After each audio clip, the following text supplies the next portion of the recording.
qilsak bo'laveradi hamda. Oshxonadagi lampochkani qachonda almashtirib qo'ying deganim. Tushunmaysiz. Men birdagi eski tushkularni qachonda aytgan.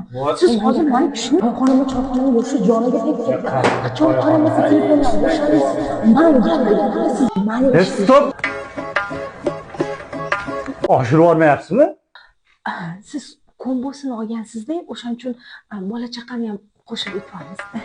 Davom etavering?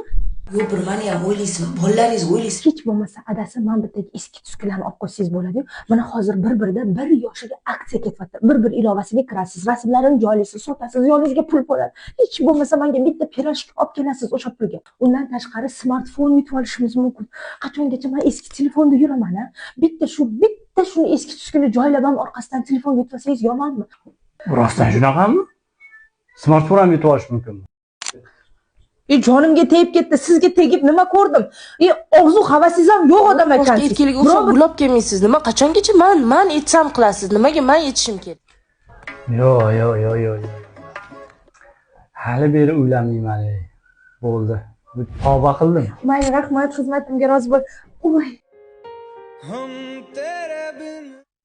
Yo'q. Uylanishdan qaytdim men. O'ylab ko'ring. Sizga skidka qilib beraman. Kelganingizga rahmat, sog' bo'ling. Atiga bir umr. Uylanmayman, bo'ldi. Lekin yaxshi mana ham farzandim.